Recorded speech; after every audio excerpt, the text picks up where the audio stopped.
Sid and Dion, brothers on a comedy path. All jokes aside, we about to change the math. Real talk plus no filter equals not your usual chatter. From sports to politics, all subjects matter. Never shallow, we about to go into the deep end. Get ready to dive in, go ahead, grab a friend. Now this is grown people business, keep them kids inside. Now that's debatable, jump on, it's time to ride. Yeah, now that's debatable. Now that's debatable. Here we go. Time to start the show. Welcome back to another Now That's Debatable. I am your host, Sidney Smith, with my co-host and my brother there, Mr. Dion Curry.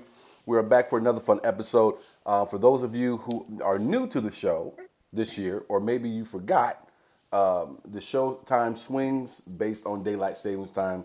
It's just one of those things that's not avoidable. We try to make sure that the show is not too early for some of you back east, not too late for some others. So we try to do our best, and definitely for those on the West Coast and the Phoenix, we try to keep do the same thing there. So we try to make sure that everyone can be a part of the show. So thank you guys if you guys are here with us. We are happy to have you. We have a fun one lined up for you.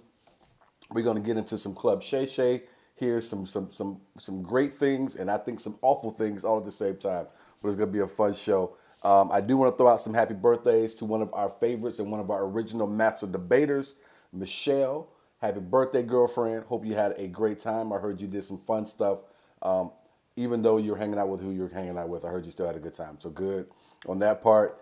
And then to Ricky McClay, bro, you've been around for a long time. Keep on coming through. Keep on pissing us off. Happy birthday, motherfucker. D, what's good, man? How you doing, bro? Happy Monday to all the master debaters. We got a fun show. Sydney, you sent me a text, I think, or maybe it was an Instagram clip about needing to see this interview. And I'm so happy that you did because we got a lot to talk about. The interview really changed my mind on some things. Okay. And just some of the things that he said that really just exposed me to things that I didn't know about certain aspects of doing business. It was really cool. So I'm excited to talk about that. I had a good weekend, and I hope everybody's ready for the show. The second topic is a silly thing I came across on Twitter, which hopefully we'll have some fun with. Yeah, because for our first topic, we're going to get into in a couple of minutes. We're going to get there, folks. I do want to do a little house cleaning before we get there. Danielle Marie is with us. She says, "Hi, guys. I think I'm the first one here. You are correct, ma'am. You are the first one. Love you to death for being with us again." Facebook user says hello. Facebook user also says hi, guys. And then Kevin Nix has jumped in with hey. What's good, Kevin? So that was Michelle. She was saying hello. And then Mary says hi, guys. So Hello, ladies. Hello. thanks for joining us. Yes, absolutely. Dion, you look like you were on stage here the last few days. How was that for you? My shows have been going really well. I did a Don't Tell. That was great. I didn't know what to expect because you hear about Don't Tell shows being really good, and then you hear some that are really, really awful, depending on what location you got. And we got this little jazz club that used to be a mortuary or something. It gave me just dead people sadness vibes, and it was on the side of town where I used to live when I grew up, with just nothing but awful memories. So I wanted to get out of there the second I got there, and I was just like, oh, I hate this. I thought I was going to hate the show, but it turned out to be really, really fun. The show got a 5-star review, so it was really, really good. Outstanding, bro. Outstanding. And for everybody out there, I have in my hands the first draft of my comedy special, Misunderstood. I've went through it. I give it my notes. They're going to go over that. They got some more things they're going to add. If you're someone out there who is at the show, if you're someone who's waiting to see the special, it should be out by this weekend. Like I said, I told you guys March, so I'm pushing hard for us to meet that deadline. You guys know how it is, or you guys don't know how it is when editing and Hollywood. You know Hollywood, the stars, the lights, things happen. Anyway, this thing should be out and ready to go. I'm proud of it. Because I said I wanted to do this, and I did it, and it's going to be out, and I'm hoping you guys love it. I will ask you whether you love it or you hate it to share it with someone. So that's what I will ask you to do. So looking forward to having that drop. Blue Lotus is with us. She says, hey, that looks like Chelsea. I don't know if that is, but that's who it looks like. Blue Lotus looks like Chelsea. Does that look? She like Chelsea to you, bro? I'm watching it in the group. You're watching it from your page. So Okay, and the Facebook user, another Facebook user says, "Hey everyone, what is good?" that's that's Lee Jones. What up, Lee? What up, Lee? What up, Lee? Thank you, Kevin. I appreciate you, brother. I appreciate that. Thank you for that. All right, let's go ahead and jump into the show, man, because again, we got a lot of stuff to go over with this interview. I want to make sure we get to everything. Club Shay Shay's Shannon Sharp's podcast has really blown up. I had a feeling, as so many other people, and obviously he had a feeling, and I'm sure Dion had the same feeling that I'm getting ready to say. Blue Lotus is Chelsea. Absolutely. All right, great. When Shannon left Undisputed, the show that he shared on Fox Sports with Shannon with Skip Bayless, I had nothing but belief in my mind that Skip Bayless was going to go down the tubes and Shannon would take off. I just feel like, given their ages, given the fact that Skip Bayless is always just so off on everything and just seems more consumed with wanting to be right than getting it right, as Colin Cowherd likes to say on his sports show. I had a feeling. Never did I imagine that Shannon Sharp's podcast would become what it is, though. I'd be lying if I said that. And it has become that very quickly. The Cat Williams interview, which has 61 million views as of me looking at it 10 minutes ago. Monique is at 14 million views, so that's a lot of views. He's been able to interview some even higher profile people, I believe, since the Cat Williams interview. And one of those people was Steve Stoute. And Steve Stoute's interview only has 1.3 million views within 5 days. Now you think, Sydney, that is a lot of views within 5 days. It is, but nothing close to what Kat and Monique's interviews have. And I was telling Dion before the show started, normally I get something that I think is inspirational, educational. I don't like to share it with everybody because I don't like to be giving all my secrets away. But I will send it to my brother, Dion, and to my brother Vince, because I want them to get that same information. And a couple other people I send it out to. And this Steve Stoute interview was one of those things I just had to send out. Just because of the content I thought was so great, the stories, the information that he's willing to give. And when you get around people who have money and a lot of success, a lot of times they're willing to just give it away for free. That's why I love listening to some of these people, whether they're giving it away for free because they really want to give it away or they just love the sound of their own voice. You can just learn so much. So I sent it to Dion. And I want to say who Steve Stoute is first for people out there who don't know, and then I want to kind of hear what Dion has to think about it, and and take it from there. And hopefully you guys enjoy our conversation. Steve Stoute was a record executive, VP of Interscope Geffen A&M Records, president of urban music at Sony from '99 to 2009. He's also a founder of United Masters. He started that in 2017. Founder of Music Marketing Agency. He's an author. And this is another something here I wanted to make sure I pulled up because I wanted to read it here real quick if I can. In 2005, Stoute became the first managing director and CEO of Carol's Daughter, a line of natural hair and body care products created by Lisa Price in Brooklyn, New York.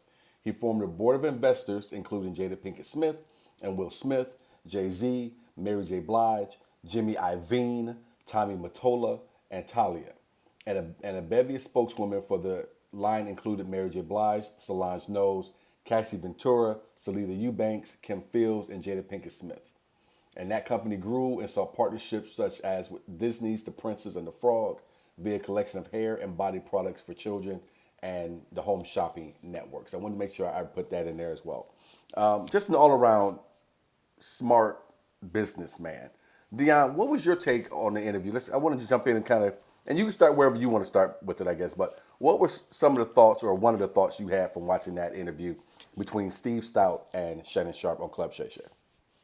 The first thing that jumps out to me is the relationships he had with successful people that weren't necessarily doing what he was doing, but they were successful in whatever arena that he was in. He talked about meeting Kobe Bryant when he was young. He talked about meeting LeBron when he was young, and that atmosphere. He met Jay-Z. They found out they were cousins. He met Nas. So honestly, he meets all these people. To me, I started thinking about. I go, who's the lone wolf that makes it? And you say he didn't know anybody in the industry. He just went out there and he did it. And I couldn't think of anybody who didn't know somebody, met somebody along the way, and I put in a word for you here, and then that's just how you make. I was trying to think, is is the relationship more important than the talent? It just took me, like, this interview took me on a whirlwind of thoughts, and hearing him speak about meeting this advertising guy when he was in the music business, and he was making $2.5 million a year, and then he met this advertising guy and he offered him 25% equity in the company plus $150,000 a year. So he took a pay cut, but he got equity. 4 years later, they end up selling the company for $140 million. So he 190, gambled on it. 190. 190. Yeah. So he gambled on himself, and just all these thoughts went through my head of how this guy had good relationships with people who were also successful, but was able to navigate the trends of the time and to have future sight. Like, people like him are rare. I was trying to think, I was like, it's one of those perfect storms where you dodge a bullet, or somebody doesn't show up, and so you get that opportunity where he just got to meet all these people. He had a vision. He learned a valuable life lesson about not giving up very early. So this is all these storybook things happen to him, and what becomes of it is this web of success for other people. Yeah, I would, to the point you're making, and it is weird because going back to what I was saying, when you listen to the people who've made it, whether you find them on IG Reels, which I'm not a big social media guy. I mean, Dion and I both use it as much as we have to because of our careers. I think we both in agreement for the most part. If we were mailmen, I don't know if either one of us would really be on social media at all. But one thing I do enjoy, and I enjoy it a lot with IG's Reels, is that there are a lot of influential people, whether you're catching a podcast clip being uploaded or this person is doing a Q&A someplace, they love to just share how they got there. And one of the things that they all kind of, that one through line for a lot of them, Dion kind of touched on it, is relationships. And you hear them talk about it all the time. Relationships, relationships, relationships. Dion, I think, will agree with me. In our business, you can have all the talent in the world, but if you have not built the relationships that would get you from this person to that person to this person and to that person, and then ultimately take you from that person into that person will actually open a door for you, nothing ever really is going to happen for you.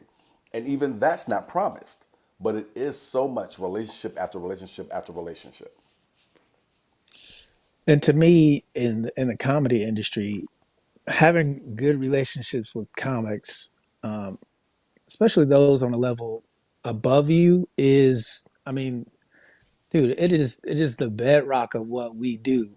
And if you have a bad reputation as a comedian amongst other comedians, that ceiling for your career, I mean, you literally have to move. You have to go somewhere where people don't know you, and you kind of have to start over if you have a bad name in your scene, because no one wants to work with you. When they find out you're on a show, they're like, oh, we don't want to do that. And so you become this leech on the community where the quality of shows goes down because the good comics don't want to work with you. So the shows you produce, you have to put on comics you normally wouldn't want to work with. But since no one else will work with you, that's all you can do. So it's just the way he spoke about having relationships with people really made me kind of take a step back and look at the relationships that I have in the business that I'm in. And I'm like, what can I do to improve these relationships? Having my own teaching class where I teach the basics of writing. I have met a lot of young comics who I've been able to mentor. Now, not everybody goes on to pursue comedy. I would say one out of every 6 students that I have just wants to learn the process, and that is what it is. But the people who really want to get better at this, you make that relationship. And I don't know who the next Matt Rife is going to be, or whatever superstar person to blow up off social media. But if I can teach them how to get better at the performance part of it, the writing part of it, and then they take what they already know and then they go like that's what I'm looking forward to is that one day somebody I come into contact with who I helped along the way takes that meteoric rise and I'd be like, I help teach them some aspect of what they have. And that is a great way to look at it. And only a teacher, a real teacher, would see what you're doing in that light. You know, there are those stories. There are those stories that, hey, I helped someone when they were coming up, and now that person is now the president of the network. And now I have to go in. I'm at my point in my career. I'm walking in to pitch something, and I don't need to pitch it because this person remembered the kindness. Not that I was doing it because I could see 20 years down the road that you were going to be sitting in a president of a network chair and I would need you. But no, me giving and showing you some type of love, some type of encouragement, especially in a business where that is a rarity. I mean, you talk about rare, I'm talking about think of being the first man to find a diamond. All right. That is how rare it is to find someone in our business who's going to be kind to you. And to do that for someone and have that person be where they are later in life and for you possibly to be where you are, that can only do good for you. That can only do good for you.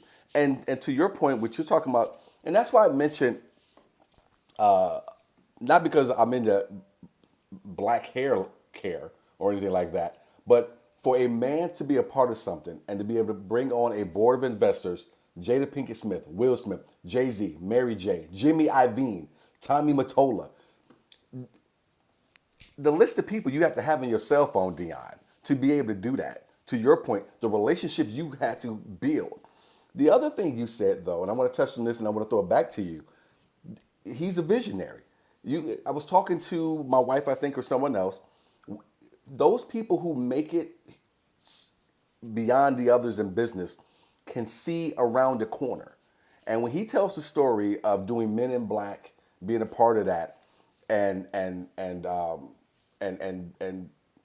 the theme song that Will did kind of helped put Will back on the map for music. And I think they sold 10 million copies of that. They sold way more than that in the sunglasses that Will Smith was wearing and said, I made look good. And for him, he said, wait a minute, there's something there. I have to be a part of that. It's one of those catch lightning in a bottle type things where it's excuse me, a perfect storm of you having the talent and then you meeting people who can not only spark your talent but utilize your talent, and then it becomes like this neural network of ideas that explode.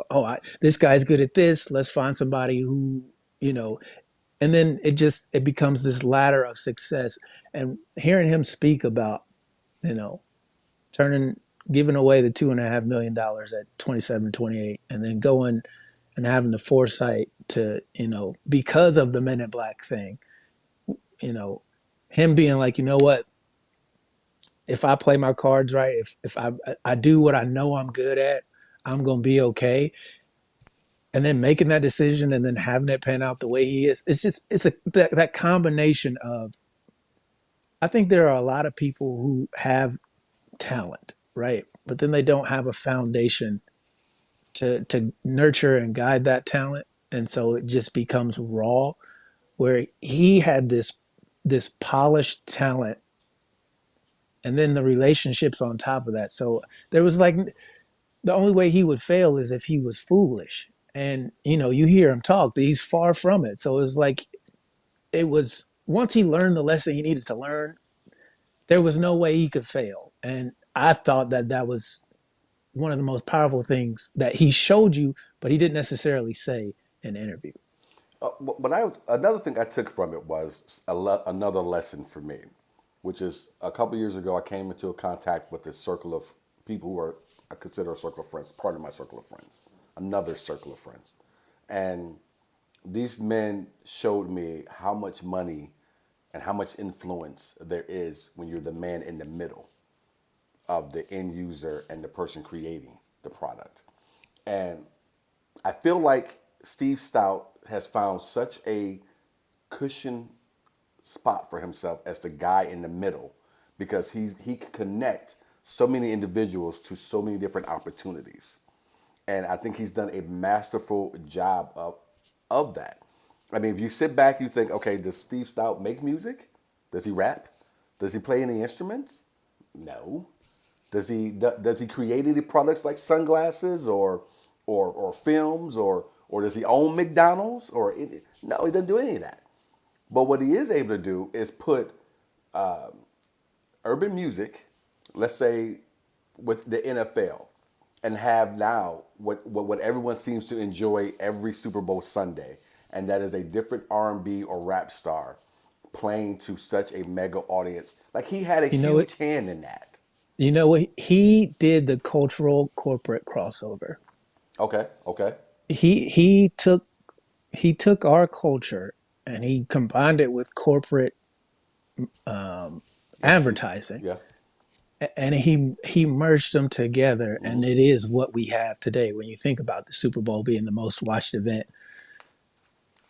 that's ever going to be, so nothing's ever topping the Super Bowl for 365 days. It's Super Bowl to Super Bowl, right?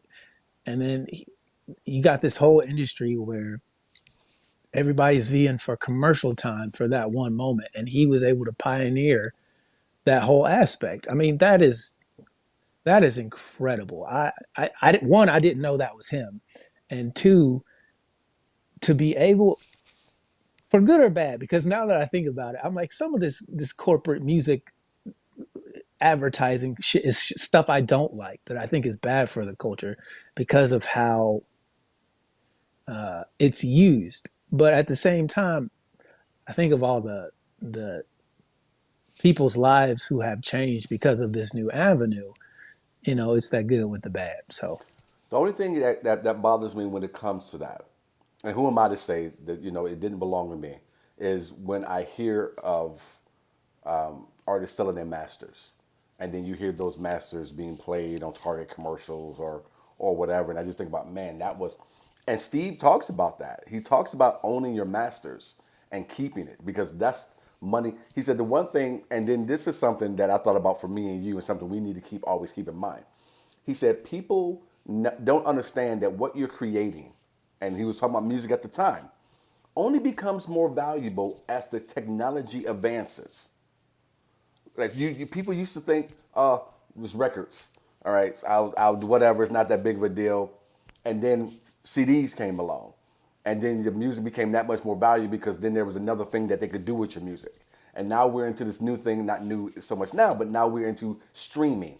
So now your music is even more valuable because of the different things that they can do with it. So what's going to be next? Because whatever is next is going to only take whatever you've created and allow it to be that much more valuable. And so I love that part of the conversation in terms of being, and this kind of ties in something that Danielle said I'm gonna scroll back here to get to it.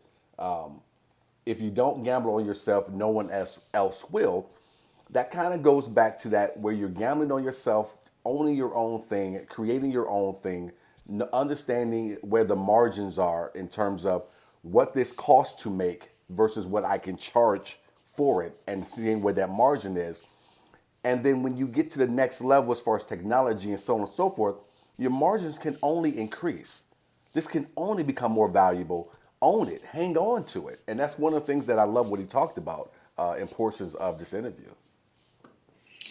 yeah, you know, he talked about learning.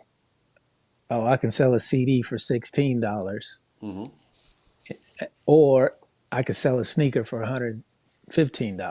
Why not do 100%. both, right? 100%. So that just being the person to capitalize on that, and maybe there was somebody else who was on the cusp of it, but he did it better. But him having the talent to do that, like, it really made me look at the talent that I have within myself. It's like, how is this guy maximizing his ability to do what he does? Am I doing that? And it was so motivational watching this interview, is because he was saying things in a way that made me analyze, like, how can I apply this to myself? And I just thought it was really cool that he understood what he was good at and how to connect people, because I feel like that's something I'm good at. I know how to connect people, and it was really powerful. Very very motivational. Let me go back to some comments here. I want to make sure we keep all you guys involved. Thank you guys for watching again. If you have not yet, please click the share button. I really mean it. Normally I say it because I just want you guys to do it, but I really do mean it. I would love that if people hear this conversation and they can go find an interview. I don't know, maybe what we say, maybe what they hear can help them in their lives as well. I always just want creatives to just be able to not only just put it out there, but if you want to as well, just be successful with it and take it to a new, like, there's a lot of things that irritate me, and one of them is when other people are able to take advantage of creatives. And a lot of times they're able to because a lot of us are not able to use both sides of our brain. And we don't have anyone in our corner who can use that other side. And so you do tend to get taken advantage of because you just don't have that ability, generally speaking. But I just hope that this can help someone. Anyway, Danielle says, I used to do an entrepreneur series back in my chamber days. For people who don't know, Danielle used to be the president of a chamber of commerce back home in Michigan. And she said, I loved hearing how they got where they are. I believe this is Michelle who says this, spoken like a true teacher. This is in reference to you, talking about what you want to see done with yours. No, that was goody good. Okay, goody good. Okay. Thank you for watching Goody Good. Thank you for jumping back in with us. No, Danielle, I believe Tommy Mottola is still alive. But I will let him know that you thought the man was dead. So there are plenty of people that put their hands in the funnel of money. There is a school of thought that the guy in the middle has no value, only opportunism and lean processes, for example. Yeah, there is a school That of was thought. Rick Wade. Rick. Yeah, there's a school of thought. I've never really agreed with that because without the guy in the middle, those two ends don't meet. It just doesn't happen. Let's see here. Facebook user says, or that point Sydney just made. Not sure what point I made, but thank you. I appreciate it. Must have been a good one. And then Fried Egg Noodle says, what's going on? What's up, Fried Egg Noodle? That is quite the name. Quite the name. Dion, is there one thing, if you had to pull one thing out, I guess maybe you just did it. So I'm asking the question anyway. Maybe you have something else. What's one thing that you, out of the interview, you would pull out and say, this is the centerpiece of it all right here that anyone can use or should hear? I think it would be that he bet on himself. He goes, you should always bet on yourself, and just having the confidence and believing, because of the story he told at the beginning about Kobe Bryant and how determined he was and how much work he had put into being the person he wanted to be. And he talked about sacrificing. I think that really stuck out to me because you sacrifice every day, right? Whether it's toward the goal you want or towards things that you don't want and you don't even realize it. And so that kind of put it into perspective for me. It was like, am I living the life that I want because I'm sacrificing to get it? Or am I not living the life I want because I'm not sacrificing to get it? If that makes sense. It's like a double-edged sword where if you do what you want to do all day, you're going to get the results that you want. But is that really what you want? Because he talked about Kobe not having any friends when he was, coming up. He was kind of a loner guy. He had to sacrifice those relationships at that time in order to become the guy to get them later on. And you have to weigh what really matters to you in the present term as opposed to your future. So that part of the interview really just kind of opened my eyes to what I want to do for the future. I'm turning 40 this year. So, it hit me really hard right there when he was talking about just betting on yourself and not worrying about the short term game. One of the number one questions, I shouldn't say one of the number one questions, but it's right up there for number one questions or comments I hate to hear from people in terms of me is, do you take vacations? Why don't you take more vacations? You should take a vacation.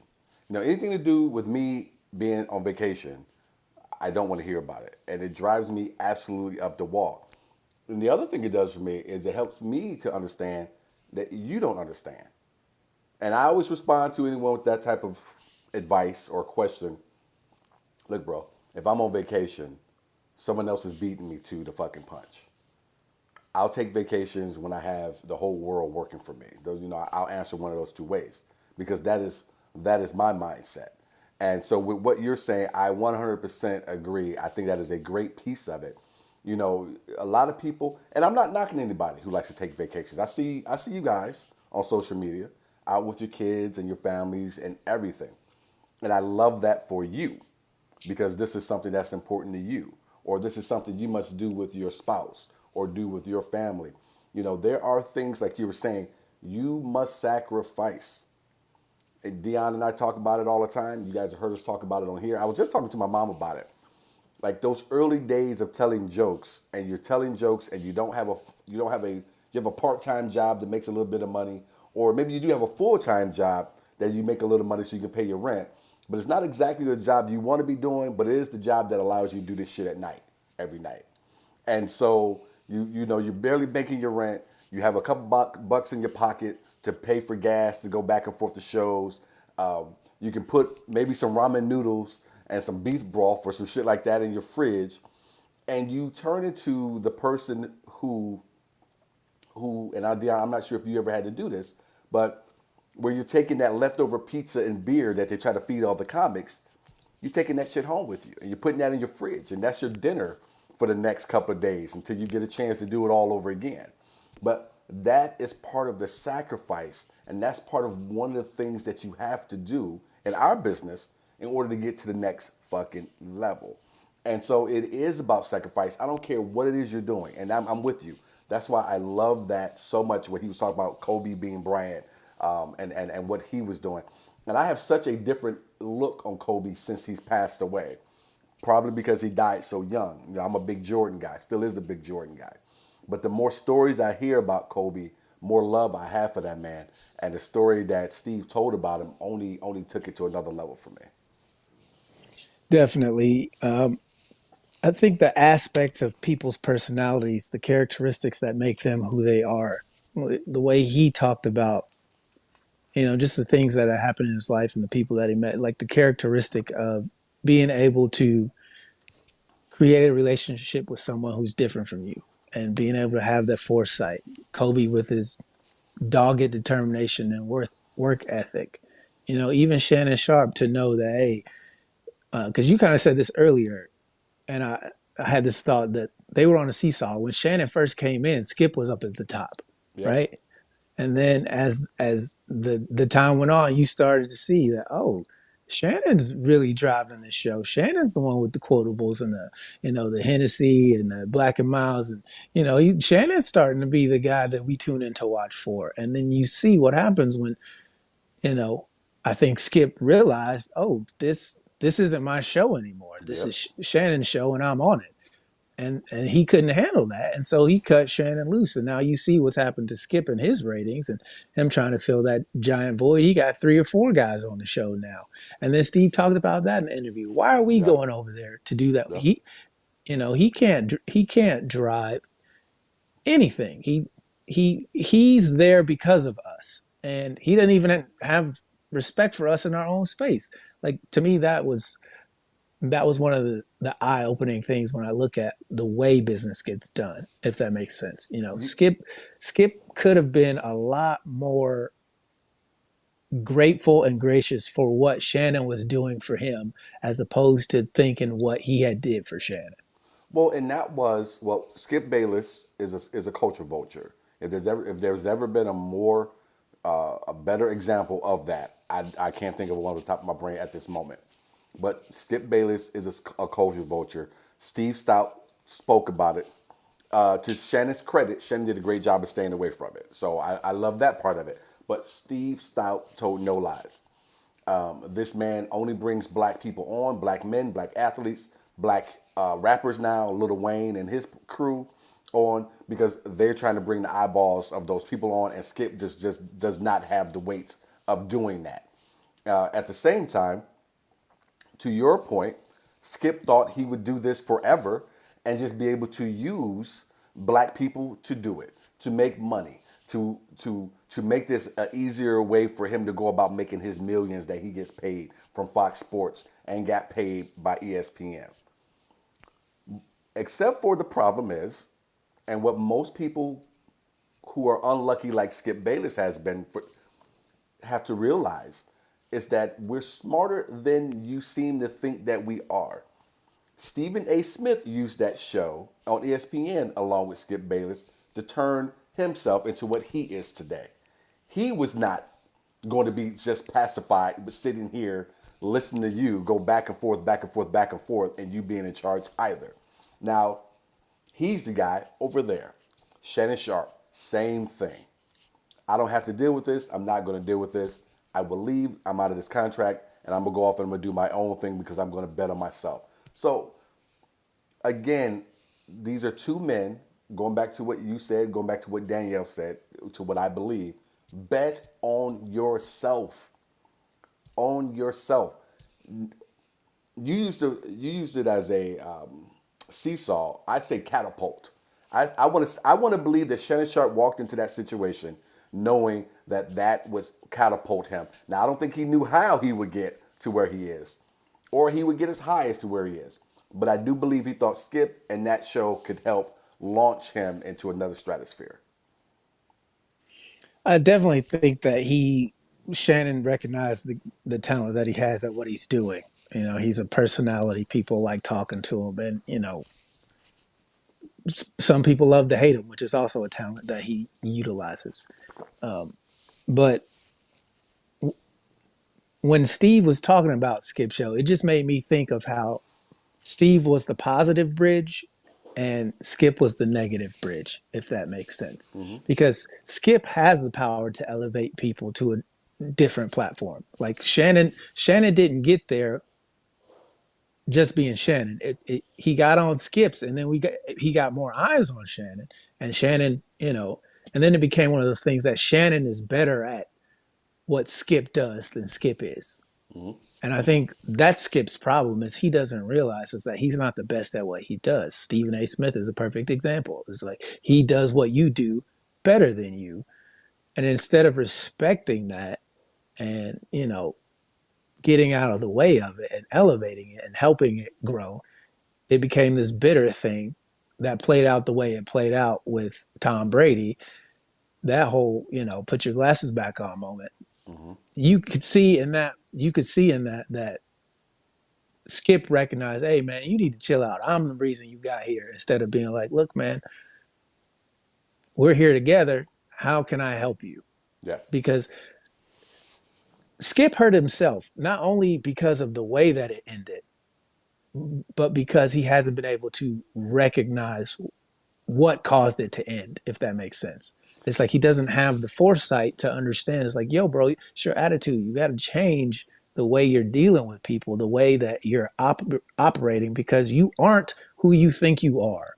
And you should have seen that twice by now. Stephen A. was the first example of, hey, maybe there is somebody better at this than me. And then you got Shannon, and then you kill to go back in time and to do it all over. I'm sitting here, I'm picturing, for people out there who've ever seen the movie The Five Heartbeats, Skip Bayless out there in that raggedy ass coat saying, nights like this. In Five Heartbeats, which is just pretty much a loose history of the Temptations, there's a lead singer named Eddie Kane who thought he got to be too big for the group. He had a lot of different things going with ladies and drugs and so on and so forth. The whole point of it is he just got too big for the group. He got voted out, and they brought in another guy to sing lead because Eddie, you know, he thought the Five Heartbeats couldn't go on without him, and they showed him that it couldn't. And ultimately, when they're leaving a huge concert venue and walking out, he's out there in a raggedy-ass homeless man coat trying to sing and dance out there as they're walking and just shaking their head like they felt bad for him, but as you put, you can't go back in time. We can't put the genie back in the bottle on this baby, but he's nice like this. And he's out there trying to sing one of the songs they used to sing together, but it's too late, baby. It's too late. You know, Skip Bayless is Eddie Kane. And I mean, you look at the contrast of it. Steve was able to be like, yo, I can leverage this. I know who I am. I know what I'm good at, and I don't have to worry about, you know, it's just the way he did business, the way he talked about business being done, and how I'm sure he's not perfect. I'm sure there's things he could talk about where he, One you hundred know, percent, 100%, 100%. but the way that it came off, it just to me it just sounded like a guy who understood the importance of not screwing people over. He was talking about owning your masters and being an independent artist, and just helping people understand that, look, if you take care of it on your own in the short term, that 500,000, and you talked about it earlier, being a struggling comedian. I don't think anybody should start comedy young because it puts you in such a hole. Oh But man, at the same time, that experience that you gain, if there was a way to invest in young comedians who are going to make it, I would love to start that business with you. But just finding the ability to capitalize on what you're good at and making those connections, and then having the ego awareness to not, because he talked about Dame Dash being a brilliant guy, but listen, his ego I got that written on the paper. So go ahead. You getting there? okay, Go. so yeah, he said that line, when the turd becomes bigger than the cat, get rid of the cat. I think that's a Jimmy And Iovine line. I remember. yeah, Yeah, yeah. right, yeah, so it's like, there are a lot of people out there who don't realize that their turds are bigger than them, and you can kind of see it. I know we definitely know it in comedy, where a comic who thinks he's way better than he is or she is, and it's like, yo, you're difficult to work with. Nobody wants to work with people who are difficult to work with, and it kind of just made me think about the Monique thing. As good as is she difficult to work with? It seems like it, just from the way she talks, the way she goes about her relationships. Now, she was talking about her son. She walks out on stage and she's, cussing him out. Like, when you're in this business aspect, when people see how you treat relationships, like, that fucking matters. You know, It, and when does it become the juice isn't worth the squeeze? exactly. Is just is not worth it. I can get juice from fucking anywhere. Do I really need to squeeze oranges every fucking morning, or do I just want to go get my juice at the fucking supermarket and be done with it? It's just one of those situations. It's one of those things where then you compare what he said about believing in yourself. Well, she's doubling down on it. And so she's like, my juice is the best juice that's available. You can go get that other juice, but it ain't gonna be as good as me. But and I think she loses in the long run because of just the way you see her deal with relationships. One hundred To percent. me, One hundred it's one of percent. those things that it's hearing him talk about Kobe, and then Nas and Jay-Z, and then all these other people, and then for some reason she popped into my head, and Just to kind of move from her a little bit, there was something else that he's talked about with Jay and Damon, and and for people out there who don't know, Rockefeller, there used to be Dame Dash, Jay Z, some other folks, but those were your two primaries of that, and they started that together. And Dame Dash just seems like a bitter ex-wife who wants to just always talk about or a bitter ex period. Just wants to talk about what they did for you, and you wouldn't be where you are today without me, and I can't believe you got there and just kicked me to the curb. Like, almost like you being pushed aside had nothing to do with you. It was just something that was in my mind, that the first chance I get, you're on the curb. And that's what Dame Dash always comes off to me. And I could sit here and say the things that people like to say, but he's a legend and he's done so many different things, and all of that is true. But I'm not going to do that and floss over the fact that this is now an old man who is just out here doing podcasts because he's going to give you a good clip for you to put up on IG, because he's going to give you a lot of that negative shit, which dries podcasts. You and I were talking about that when I said, look at the numbers on Cat Williams and Monique versus what's on. And first thing you said to me, you said, that negative shit fucking drives. I'm looking at our numbers right now, and we're talking about something positive, and our numbers are lower than what they normally are. So you're absolutely right. But that's how Dame Dash comes off. But what I love that Steve said was, Jay-Z just knew and felt like he always wanted something more. There was something else he wanted to do. There was another level he wanted to go. And he didn't say this verbatim, but I think he knew that Dame was not going to be the one to help get him there and was not going to be the one help him stay there once he got there as well. I think the way he dealt with relationships, they talked about how he would set up these companies and then he would go party and vacation. And then he would come back and be upset that, hey, why isn't this done or why didn't this? And it's like, well, because you were off partying and, you didn't have that relationship. Whereas you look at people like Jay-Z, where there was a partnership there, was a respect level there. I think he said that, Dame is just the way he talked to people wasn't right to get to the next level. Right, right. And so it's one of those things where if you don't learn that about yourself, that maybe it's you that's keeping you from getting to the next level because of, your ego, your attitude or whatever. If you can change that briefly in the moment to get to the next level, well, then maybe that trait comes back to help you. But if you never get rid of it in order to elevate, then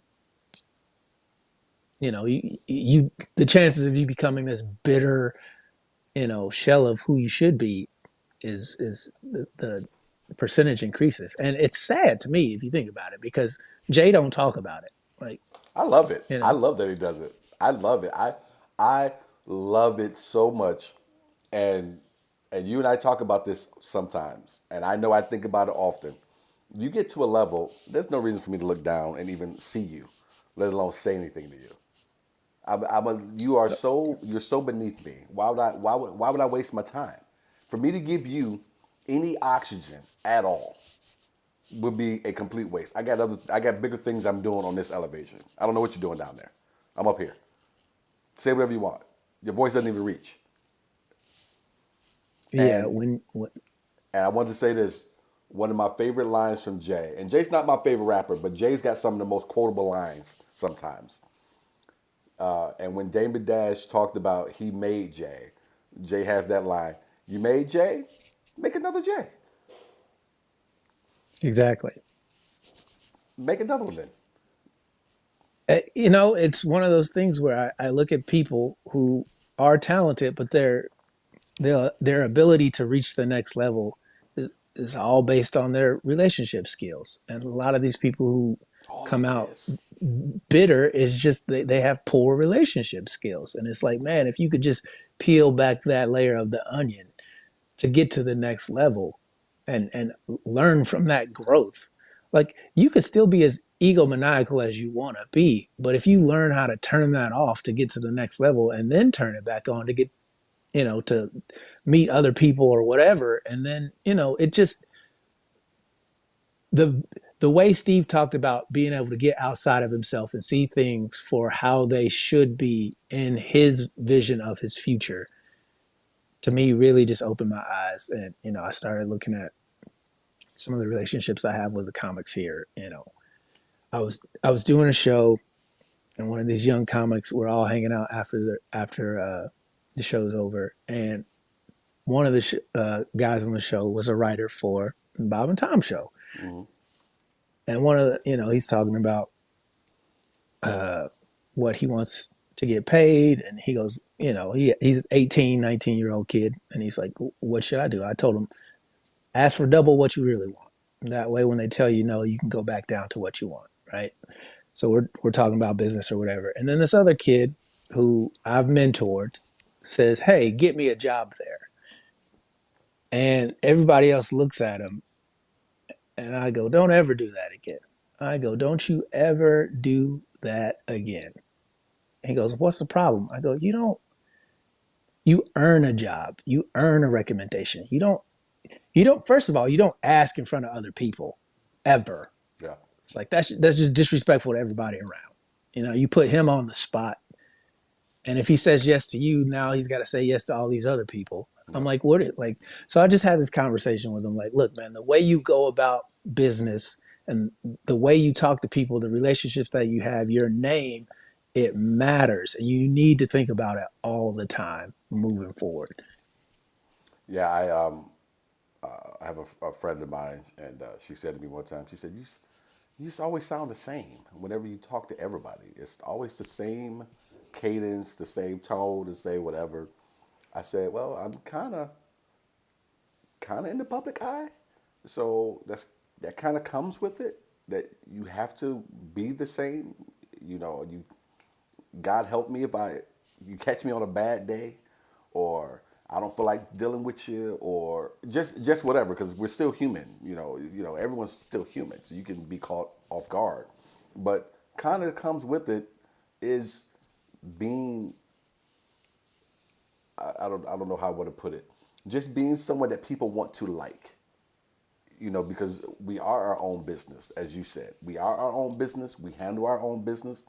Even when someone is handling it for us or appears to be, that person still has to be handling the business the way we want the business to be handled. And so, because all of that fucking matters.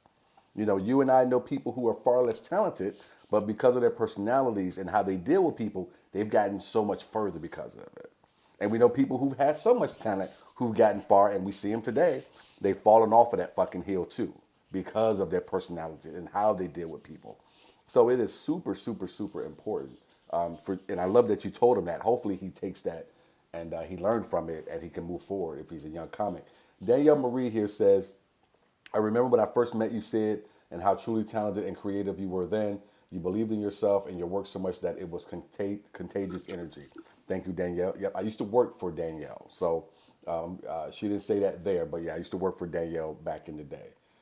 Fried Egg Noodle says, Jordan told Kobe, quote, you can wear the shoes, but you'll never feel them. The next time they played each other, Kobe got the best of him. Kobe was driven as hell. Yeah, I'm gonna defend my boy Jordan a little bit because I feel like Fried Egg Noodle tried to make it sound like Jordan's knees just collapsed underneath him, and you never heard of Jordan again after that. So just let's take it easy. One of my favorite things I heard Kobe say, and I'm going to quote him precisely, but he talks about, and Jordan even, I think Jordan kind of talked about it, and his wife when Kobe died. One thing we didn't know was they were close friends, and they talked often. And Jordan shared tips with Kobe. One IG story, I remember they were playing, and Kobe asked Jordan, how do you do that turnaround jumper? And Jordan gave him the fucking recipe for it. And so that there was that. What I love, and I think Fried Egg Noodle might have been going this direction. You tell me what you think, Dion. I love there was that big brother relationship between those two. And I think whoever the big brother is has to see something in the little brother. Otherwise, this relationship can't exist. Otherwise, you just become another person who I hear talking in my ear, asking me questions, wanting to whatever. I have to be able to see whatever it is I need to be able to see in you, whether that be your work ethic, whether that be the respect level, whatever it is, the big brother has to be able to see that, to say, all right, young pup, let me give you a little something. I don't want you to be me, but I do want you to be the best version of yourself that you can be, and let me give you something to help you get there. I think what really helped, this is just my own personal speculation, but I think what really helped their relationship was MJ seeing himself in Kobe. You know, and then in the reverse side of it, Kobe seeing MJ as a level he could get to, but also a rival, someone that he could compete against to elevate his game. MJ talked about having that motivating factor to elevate him to the next level where he was the best, but he needed something to make sure that he gave you his best. So if there was a made up slight in the newspaper or whatever slight he thought of, Kobe was the same way. I think the beauty of having someone like that, whether it be the big brother role or the little brother role, is there's a healthy rivalry, there's a respect level, there's a push for ambition, and then that pure competitive energy. Just when you're competing against someone and you see them do something awesome, not only can you respect them, but then you say, I can top that. Like having that dynamic all in one person is a magical, magical relationship. I hope everybody finds someone who they can bounce ideas off of, who they can rival with, they can lean on in times when trouble. Just that relationship, you get so much out of having someone like that in your corner, whatever business that you're in, whether it's basketball or comedy. I know people who I've surpassed, but I think back, 18 years ago when I met them, they were on a level that I wanted to be at. Yeah, 100%. Yet they saw it within me to help me get to that level and then beyond it. So just, you know, that whole aspect of just the way he talked about relationships, that it was a really powerful interview. There is another side to the relationship thing too, and this came across my mind. And sorry, folks, I'm not going to get too far away from it. We'll bring it back for people who are just jumping in. If you're still with us, August O'Neill, Kelly Royce, I see you guys commenting. We'll get to those. We're talking about record exec, advertising exec, man who knows everybody, Mr. Steve Stoute, being interviewed on Club Shay Shay. That's what we're talking about right now.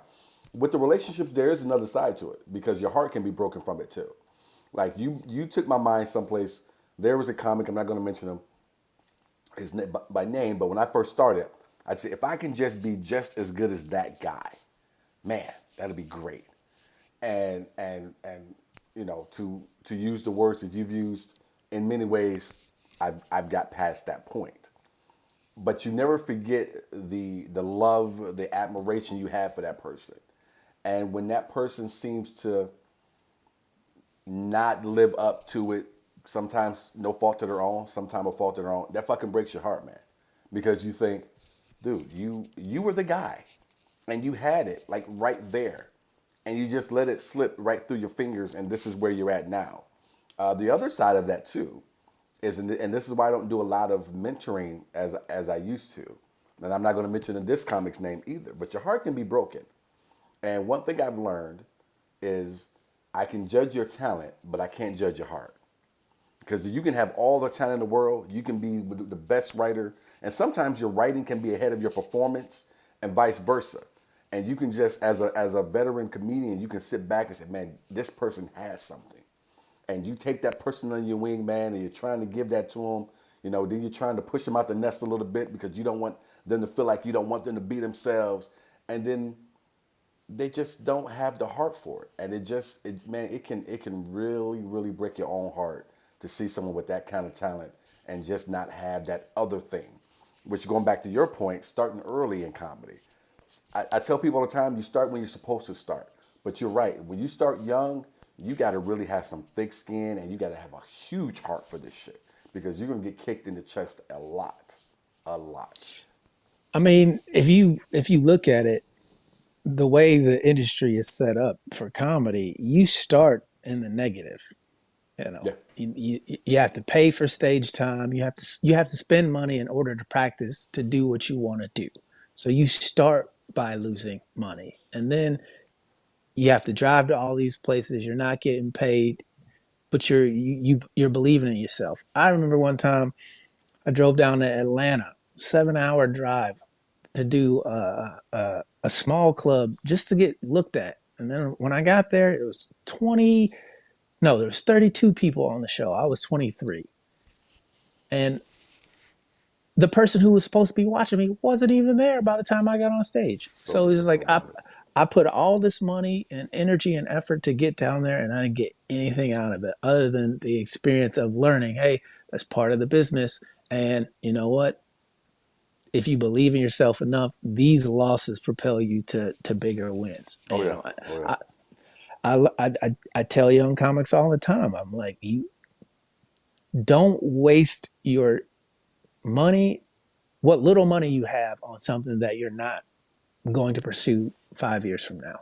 I'm like, you have to understand that when you start stand-up comedy, you're starting in the red. You don't start in the black. There's no equal balance. It's automatically negative because just how the industry works. I don't think it needs to be reformed necessarily, but I just having the heart to do something like stand up. One, it's just incredibly difficult to be funny to strangers. Two, to be really good at it, you have to you have to have a thick skin. You have to be tough because of the way this business is cutthroat. There's 3 spots on a show. Everybody's competing for it. Yes, you can make good relationships, but at the end of the day, everybody's competing for that same stage. So there's a level of toughness that comes with wanting to do this, and not everybody has that. Here's the other thing, Dion. I just thought about this just now, and I see you guys. I'm gonna get to your comments. You guys keep pushing them out there. I appreciate it. I just thought about this, Dion. You know what a real courage is in this stand up shit when you're starting out is writing your new 15 minutes because you work so hard to get to that point and getting kicked in the face by audiences, open mics, and so on and so forth to get that first good 15. Especially if you get into the club. This is your 10 to 15 you're using, 20 if you have it, but 10 to 15 you're using to host on weekends. And this is what's getting you through. And people are high-fiving you. Maybe you even got a t-shirt you created based off one of these jokes so you make a little extra money. You know what I mean? And you're just sitting and you're leaning back like you're Jay-Z in your 15 minutes like you've made it. All right, motherfucker. Well, now do it all over again and write another 15 so you can put that 15 with that 15 to make an hour or to make a half hour. All right, motherfucker, come up with another 15 and put that shit together so you can get to 45. Oh, now you got to do another 15 so you can get to a full hour. How many comics do you and I know, even today, who have 15 minutes? That's it. They got a hot 15. That's it. They've been doing this for years because they don't have the heart or the courage to start the process all over again. And that's what you got to have heart for. That's what you got to have the love for this shit for. You got to love the whole thing. Not just that, oh man, they're loving me on a Saturday night because I'm doing the same 15 minutes I've been doing for the last 2 years. No, you got to be the guy or girl who says, I can't wait to write a fucking new 15 and figure it out so I can add that with this and go on and go on and go on and go on, man. That's where it's at. Yeah, the motivating factor to once you establish yourself, oh, I know I'm going to do this set and it's going to work every time. That high, the motivational factor behind that high has to be even greater. Because if you just get complacent off that 15 minutes, I know a bunch of guys who they literally will not write a new joke, and they've been doing it longer than I have, and they still have the exact. I mean, I And could let go up there and do and their let set and let the people know how long you've been doing it. I don't want to cut you off, but I want people who are 18 listening. years. 18 years, okay. Yeah, I know people who were 5 6 years ahead of me, still doing the exact same material. So the motivation to reach the next level, once you get on to the first level that you ever want, that's got to be greater than the motivation you had to get to that first level if you want to keep growing. And I think a lot of people get caught up in the, oh, I made it to this level and the perks that come with the elevation from being an open micer to a house MC or a MC to a feature or whatever. Some people really kind of get off the path of, hey, this is how I got here. And you see it all the time when you go to your local comedy club, 2 times in a month, and you see a guy who they're recycling. And it's like, it's the same fucking old guy or girl who's doing the same exact joke, to the point where it's like, they lessen the experience for you because you just know that the club likes them because they're available, because they ain't working nowhere else and they know exactly what they're getting. But you as a consumer, you go and you watch that a couple of times, you're just like, Jesus fucking Christ. When I first started, they used the same 5 or 6 MCs at Morty's, and it used to drive me up the fucking wall. I'm like, we have got to find some new people, so you guys stop using these. It's like you see them every weekend. It's like you learn their material. I only need to hear a joke one time to know how it's gonna go. So it's like I can tell these jokes that these guys are telling. They're not bringing anything new, yet they're in the rotation. I'm seeing these guys once a month. Yeah. And I'm like, why not me? Yeah. And then I can have something different. So you gotta use the motivation that got you to the level where you're at to reach the next level, but you have to amp it. But you got to want it, and you got to have the heart, and that's kind of where I was at with it. Sometimes, judge talent, can't judge your heart. Facebook here says, I know we're going back a ways, but I got to say this: don't nobody come to see you, Otis. And so that is such a That classic was Lee. lie for Lee from Five Heartbeats, man. I love that line. I use that with people. Dion and I use that back and forth sometimes. Anybody coming to see you, Otis? so, so I just love that line. So Danielle Marie says, when your shit is bigger than you, that's some deep shit. Yes, it is. That is. That is. Let's see here. Comedian August O'Neill is with us. What's good, girl? Kelly Royce, what's up, my guy? He says, hope you're doing well, my man. Been too long. Food truck is opening soon. Hope you can make it out. You let me know where you gassed up and parked at. We will make it out there, sir, to give you some hard-earned money for some food. So just let me know. Let's see here. Let me roll down. Let's see. All publicity is good publicity. I think we're talking about the Dame Dash thing. I I think we are well beyond that, Kel. I don't think all publicity is good publicity. I think we've seen enough of that in this day and age. That In the beginning, it is. But if your continued publicity is negative, yeah. then yeah, Let's do this. How old is Dame Dash? I don't. He's got to be pushing 60, I mean, mid he's the 50s. same age as Jay Z, isn't he? Yes. They're the So same age range. So okay, so 50s.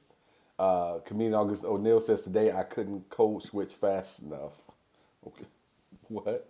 All right, she'll have to explain that. What's up, Taryn? Thanks for jumping in. I'm scroll here. I Kelly think says, she was talking about the way you speak to people and the "Oh, relation when we were talking about yeah. oh, she's talking about herself. I think that's what she might be talking about." August, if you're still with us, let us know if you're talking about yourself. Kelly says, paraphrasing, but Kobe also said, "Why am I going to give you the tools if you don't work as hard as I do?" I think MJ was the same and saw that Kobe was willing to put in the work. Kelly, I think you're absolutely right, and you are bringing up you are referencing a good quote with in terms of Kobe not wanting to pass the ball. People used to complain about that, and Kobe's thing was, "I saw what time you got to practice. I saw what you did in practice. I saw what time you left practice. Why would I pass you the ball?" Well, I get the sentimentality of it, but to Kobe's end, in order to achieve your goal, you got to fucking pass the ball because you can't win by yourself. And I'm winning by that to myself. me If I is pass hold you the on, ball, I'm winning by myself. I'm still. but but well, in a team sport, there's never been one person to carry somebody to the championship. This has never happened. It's never going to happen because one guy can't beat five. I don't care how great that one guy is, but to me, this is the kind of the ego part of the relationship to where Kobe says, I don't see value in passing you the ball. I don't see value because you're not working as hard as me, right? For people who aren't motivated the way Kobe is, they see that relationship as a negative. Whereas Kobe is saying, look, I don't want to waste your time and I'm not going to let you waste my time. So until you're working the way I'm working, this is where I'm at and I'm not changing. And that is a respect level that I think because of the way he worked and the way that he played, he could have that stance. Whereas some people are like, I ain't gonna pass you the ball thinking they're hot shit, but it's like, bro, you're taking bad shots and you're hurting the team. You Yeah. need to pass the ball. Dion, you're freezing a little bit. I'm gonna drop you off, and then you jump back on. Okay. All right. All right. So we're gonna do that. I still disagree. While we do that, I'm gonna talk a little bit about Jordan and Kobe, and we'll get Dion back up. I still disagree with Dion, and I agree in terms of even with my own career, and I'm sure with Dion with his own. A lot of you out there who are small business owners, you do understand. You do have to bring on other people. I'm sure Kobe realized in order to achieve his goal, eventually he would have to pass the ball. Bring Dion back up here. But if you're not going to put in that same effort to get to that, reach that goal, then I might as well be the one taking the shot, good or bad. And that's kind of where my mindset was at. I was just kind of extending my thoughts on what you were talking about there while we were waiting for you. Let's see here. Are you good? Let's do a quick mic check. Yeah, I'm here. Can you hear me? Okay. Yep. Got you. You You're good? back. Yep. Okay. Facebook Q says the other thing is when you are new and young, sometimes you learn the person you looked at as being great was only great based on your new and limited experience. They may not have teetered out as much as your view of them as limited. That's 100% completely possible as well, That was Mary. Mary. I know for me, it wasn't that. It was just It was just that that person reached to a certain level. Like Dion will probably agree with me on this. Maybe some comics get to a certain level and they feel like I made it, and then they just relax. And this is just where they are because making it means different things to different people. Definitely. Sid, you and I are both veterans in the comedy game, and you know that normally you don't talk to a comic until they do well.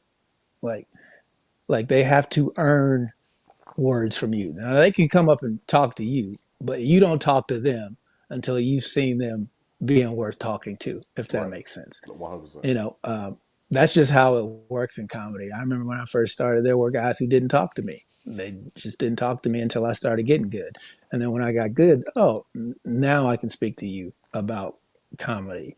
And that's how I treat it. The open micers that I'm seeing for the first time, I don't speak to you. If I don't know who you are, if I haven't seen you perform and say, oh, that guy's funny, I don't talk to you. My name and reputation around the comedy scene, you know, people know who I am. So it's like if I'm not talking to you, you know exactly why I'm not talking to you because I will talk to other people in front of you, and then I'll look at you and I won't say anything. You could be standing in the huddle of our conversation, and I just don't speak to people who haven't earned that respect. Now, I'm not disrespectful. I'm not, you know, going off on people, but at the same time, you meet so many people in this business who don't understand what it means to be a comedian. And they drag down shows and your scene by being terrible people and terrible comedians. So when you don't have vets to help police, you get a lot of that. Yeah. And, you know, this Kobe thing is just like there was a level that he required in order to operate with him, which I have to respect because I see that in comedy a lot. Yeah, I'm with you. And again, I don't go out to a lot of open mics anymore unless I really want to be out.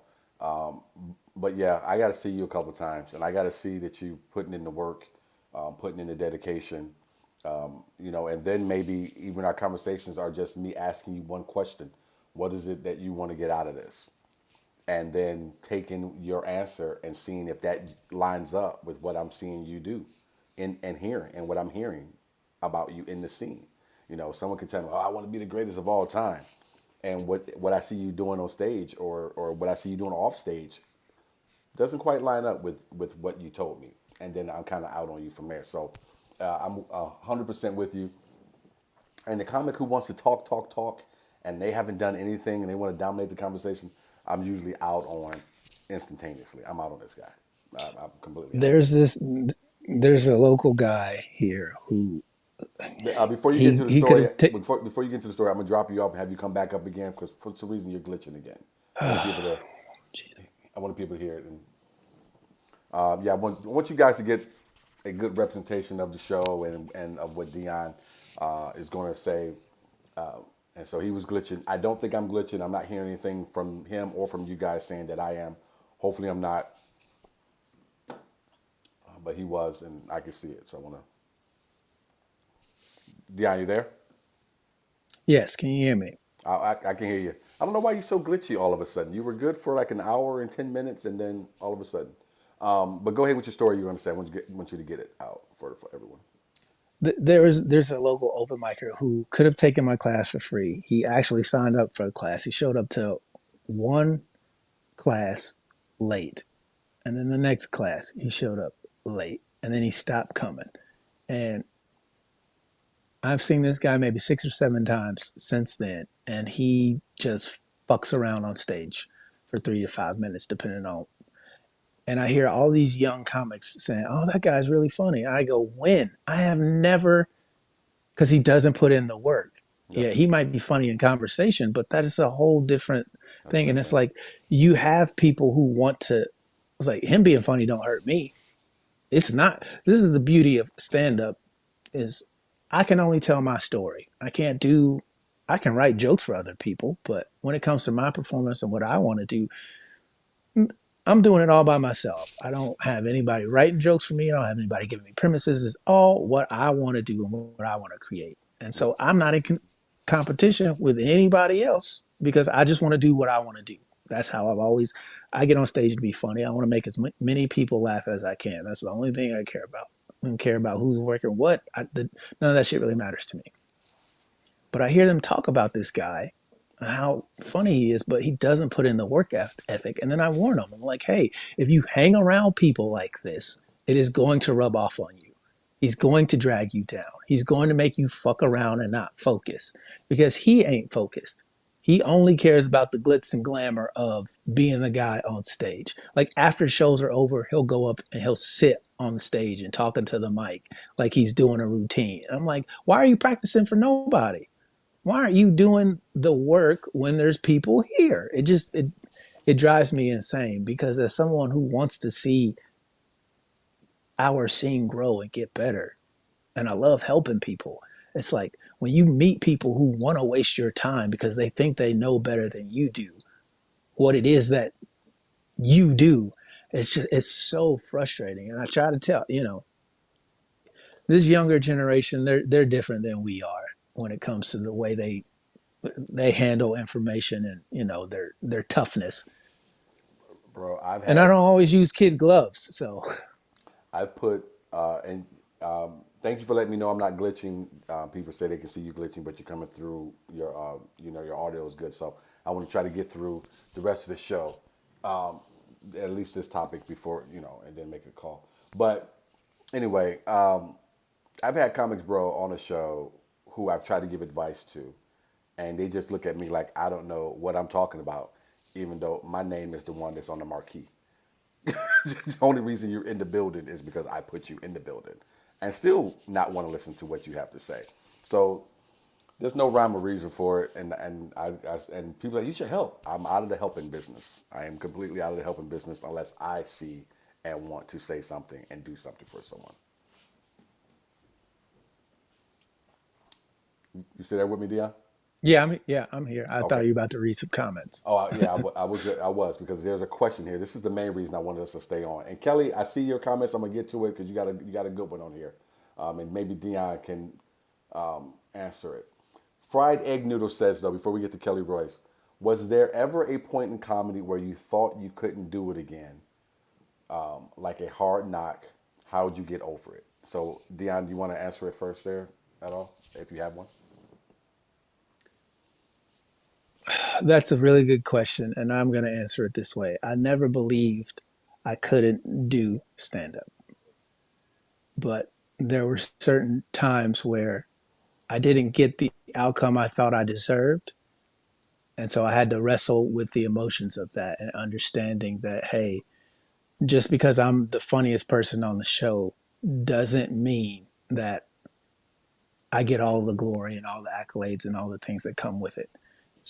This business isn't just about being the funniest person in the room. There's so many different aspects of the business of entertainment, the relationships that you have, maybe you talked about somebody who you didn't know was connected to somebody and that's their buddy and it got back to them and now they're in a position to keep you from. So it's just learning those types of things that you got to be careful who you talk about, who you talk to about certain people, that aspect of it. As far as getting up on stage, my worst show never deterred me from wanting to get back up on stage again because I know I'm good at this. So I always look at it as how many wins versus how many losses.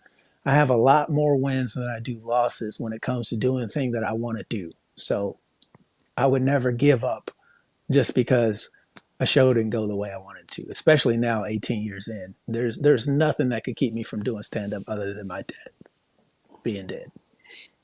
My answer, was there ever a point in comedy where you thought you couldn't do it? There's never been a point in comedy where I thought, going back to what we were talking about, sacrifice and everything, I've given up things that I won't even mention because it's just personal to me. I've given up things to do this. I've given up the things that a lot of us have given up to do this. One of the reasons I married the woman I married, amongst other reasons, because she understands how important this is to me. So there's never been a point where I thought I couldn't and I wouldn't. I put all my eggs into this basket of this. Not to say there hasn't been some hard knocks where I didn't feel like I got kicked in the head. I think I've talked about this on here before. It's going back a few years, but doing the NBC showcase out in Vegas, and they only give you 1 minute to be on stage. And I had never done a minute before. And I'm gonna be honest with you, looking back on it, I probably had no business even auditioning for this spot because I didn't know what it took to even do what I was trying to do. And to be in my own head and to get up there and to run up on the stage before I'm even introduced was already all bad. So I'm already starting out wrong and I'm already in my head like, fuck. Then I get up there and I'm in a room full of comics who are vying for the same spot I'm vying for. But I'd never been in that situation again. So when I go into the joke and there's no smiles and there's no laughs coming on that beat where that laugh normally comes, now I'm in my head all over again. No, this is just a snowball going down a fucking hill, turning into an avalanche. Well, there shouldn't have been any laughs coming. These people want the same spot that I fucking want.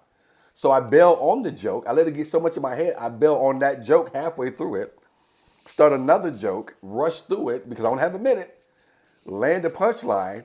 Of course, no one, including the NBC execs, no one laughs, no one says a word. And the first thing I said, they got the first laugh while I was on stage. And the only laugh I got was, I don't know why I told that joke. I hate that joke. so I had to get off the stage and just sit there in my seat while my group finished.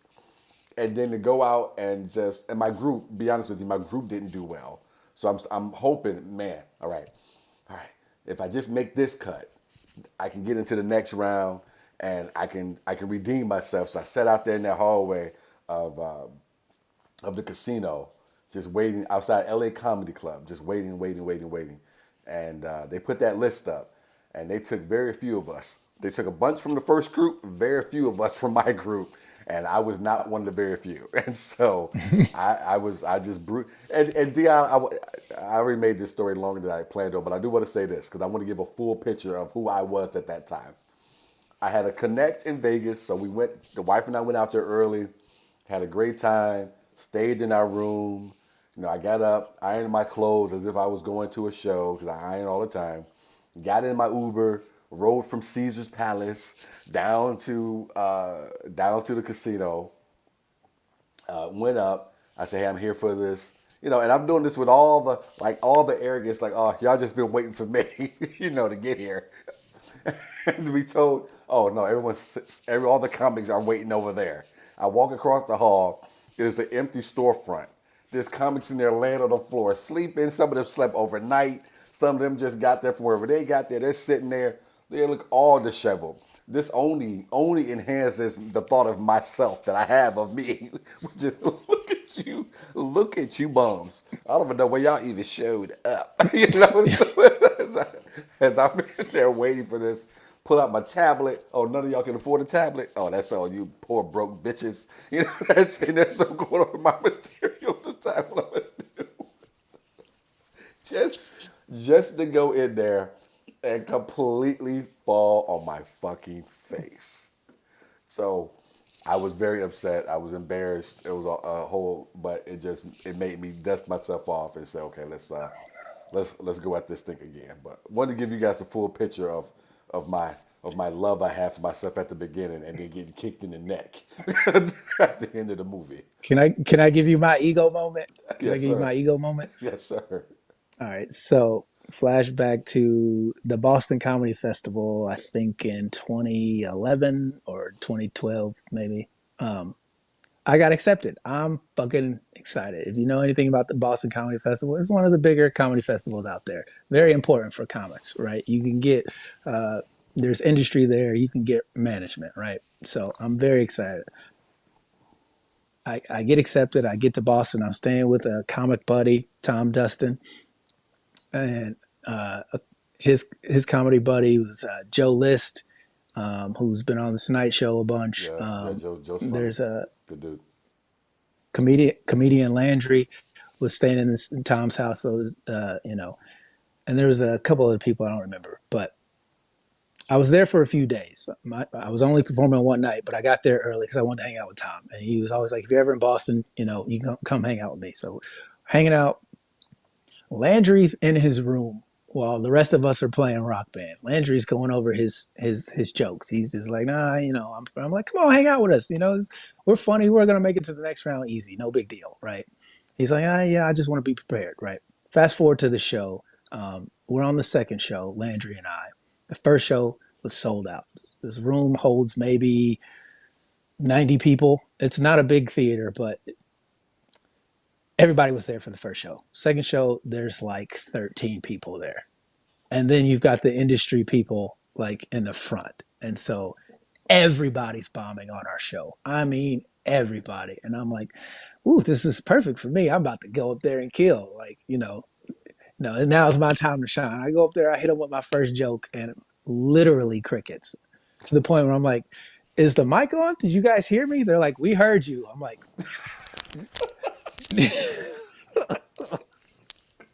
now I'm in panic mode, right? Because this has never happened to me on this type of stage where no one laughed at anything. I'm like, what do I do?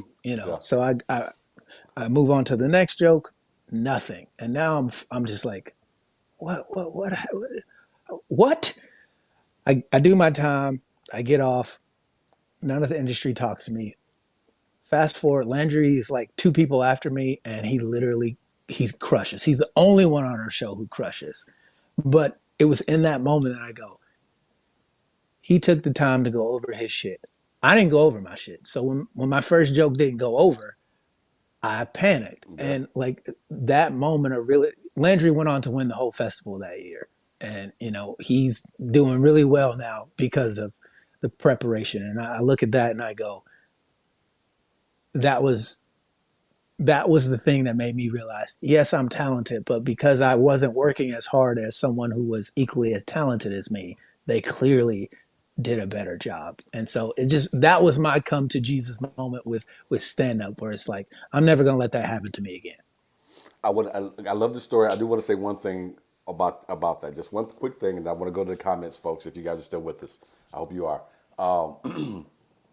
That's one thing I've told some comics out there. Bro, you've got to know your material, because you have got to be able to flip through that, to use an old term, Rolodex of material to get to the next thing in case. There's nothing worse. And if you are out there as a professional comedian, you have had this happen, to get up there and have that opener that works all the time and just kills and just greases the rest of your set up there for you, not go over, you're like, what the fuck? And now you did it, but you do want to say, is this on or what? Because you guys, bro, the no, we heard you. It hurt so bad, bro. Because I was the only person that night who took that punch. Because I was the only one balls enough to acknowledge the bomb. Everybody else just kept doing their jokes when they didn't land. I'm like, wait a minute. I know I'm funny. Y'all didn't hear me, did y'all? No, we heard you. Next joke. And it was just like, oh. That's such a story for the Jimmy Fallon couch one day. Go ahead. I mean, I'm telling you, the preparation, because I see Joe List on the Tonight Show. I see Landry. He went on to win a couple of other festivals. Like, seeing the work ethic of those guys made me realize that anytime I get another opportunity to do a big festival like this, I have to prepare myself. Not just go in knowing that I'm good at what I do, but preparing to be good at what I do. Like that valuable lesson of learning, because it was embarrassing. I haven't felt embarrassment like that in a very, very long time, if ever. That was the first professional embarrassment that I got, where it was my comic peers saw me do poorly, and they knew that I was better than that performance. And after the show, we're all congratulating Landry, but at the same time, they're ripping me because, like, yo, you ate a dog dick up there. And it's just like, oh, it's that. You talk about knowing you can do this. Confidence is everything in stand-up. If you're not confident, you have no business being up there whatsoever. And so to take a hit on your confidence in front of all your friends who do what you do, and that trip home hurt so bad. I was so disappointed in myself. I was happy for Landry, but at the same time, I was mad it wasn't me. But seeing his work ethic and, he wasn't hanging out with us. After it was over, he hung out for the rest of the time that we were there. But before that preparation and me thinking, you know what, the first round is going to be cake. I'm just going to do what I always do and it's going to do what it does. Well, what happens when you don't have a sold out show when you're used to sold out shows? What happens when, everybody in front of you is terrible? All these things factor in. It's never happened to me before. So that learning experience, it was brutal, but necessary. Yeah, everyone needs that moment or moments, depending on if you need it more than one, to see why people quit. So, and I had my moment, you had your moment, and that is the moment that people decide, I don't need this shit. So, or decide, all right, okay, I see what I did wrong. I'm gonna do better next time. I love this shit. We're gonna push through, and we're gonna continue. Those are those moments. The valuable lesson that I learned is preparation. That Yeah, being prepared to do like the confidence of my raw talent and my ability to just be funny. Like I have such supreme confidence in it, but in that moment, I got to see that hey, he also has supreme confidence in himself, but he's also working on his shit. And that moment hitting me in the face on stage in front of everybody was monumental to the way that I go into anything else of industry nature and how I prepare for it. Because I know a bunch of people who were like me in that moment, and they go and they apply to all these festivals, and they wonder why they don't get anything. And I'm like, that idea that you think you can just show up being you and it's going to take care of itself is a fallacy. You have to be on your shit. well, and that's why to this day, and I'm hoping that I continue. I like to be at least an hour early before every show. I like to be in the building. I like to feel the room. I like to hear people coming in. I like to go over my shit, even though I've used some of it so many different times. I still want to hang on to those old those processes I used in the early. I want to hang on to it. I don't want to lose it, and it helps me. All right, let's see. Hopefully that answered fried egg noodles question. Hopefully we answered it before they jumped off, if they jumped off. Kelly says, and you, Dion, give me a quick answer on this. Name another superstar besides Kobe that won a title without a top 75 player on his roster. Can you think of another one? Or did Kobe win all the titles without a top 75? I would have swore he won No, he with won he won three with Shaq. and then he won with Paul Gasol, right? Yeah, Did, but Paul Gasol's not the top 75, is he? I thought Paul Gasol was a top 75. Is he not? I don't know. I stopped watching I, after the I don't. 50. I, he might be. I don't. If he is, Kelly, you may be right about he's that. he. But no, Chauncey Billups and then Ben Wallace. None of them are in the top 75. They all won title. This is true. Rasheed Wallace. I don't think Rashid's in the top. I think you're right. I think all of that team is not in the top 75. Dirk Nowitzki. No, Jason Kidd made it. So Yeah. yeah, even though Jason Kidd wasn't the top 75, Jason Kidd when they won the title. Facebook user here says, "Hard was hard for me to imagine. I am always looking to be my best and then beat my best." That was Mary. Mary, okay. Let's see here. A couple comments about that. Roxy says, "I wish we had your class locally, Dion." Yep, I was going to Well, put that up. Yeah. I'm willing to franchise, young lady. So Let's see. Facebook user says, "I always feel old when I complain about the younger generation, but it's true. I don't feel old. I just feel like what I'm saying is the truth. So I don't feel just like people before me." that was Roxy. Roxy. Thank you, Roxy, for watching. We appreciate you supporting all the time, the way that you. And Roxy, thank you for liking some of my stuff that has nothing to do with this show. I do appreciate it. Kelly Roy says, "You may be out of the helping business, Sydney, but I remember when I first met you, I told you I really wanted to try to get on stage one time, and you said, put 3 minutes together and you can go up. I never did it, but I believe you would have let me. I would have. Also, I did write it, though. LOL. Well, you halfway there, Kelly. You halfway there. I'm never going to be a dream killer. If you tell me this is something you want to do, I will try to help that person get the tools, get your tools together, get your little tool case together to go ahead and make this happen. After that, it's up to you to do it. And then what comes with it is what comes with it. But I try to never be a dream killer. If someone tells me they want to try it, you should try it. Even if you tell me all my friends think I'm the funniest person, all right, well, you should still try it. And then, let nature take its course from there, one way or the other. I tell people to believe their outcome. So if you say you want to do stand up, well, believe in the outcome that you get. So if you go up there, you think you're funny, and then you go up there and you're not funny, believe that outcome. Then you come back and assess, why didn't I get the outcome that I thought I was going to get? And I'll tell you to your face why you didn't get it. You didn't do this, you didn't do that, you didn't do this, and you didn't do that. You did too much of this, you did way too much of that, that type of thing. But having the courage to, like, it takes a lot of guts to get on stage. It takes a lot of guts. I never tell people not to get up there, but I always say, if you want my help, you have to meet certain requirements in order to get it. I don't want my name attached to somebody who I know is not going to do well because they're not prepared, they don't listen, they're not funny, whatever reason.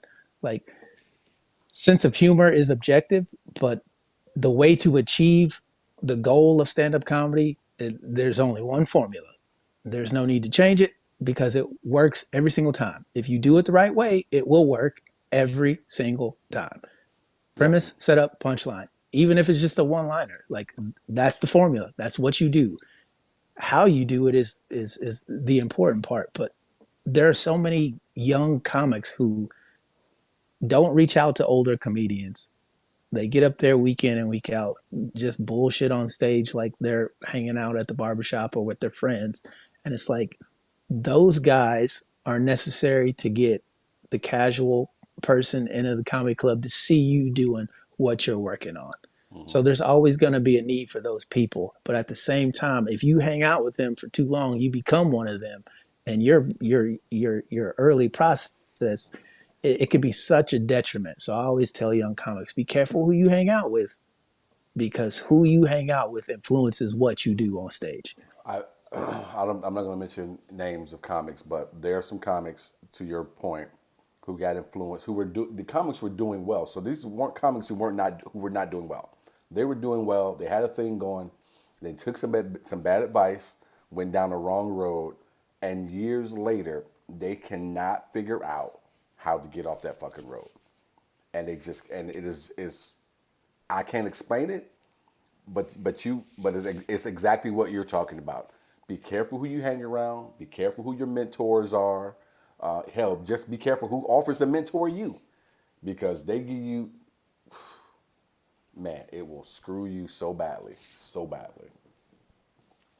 Who you pick as a mentor is super important. There are other mentors in the scene that young comics could go to, and some of the advice those guys give them, I'm just like,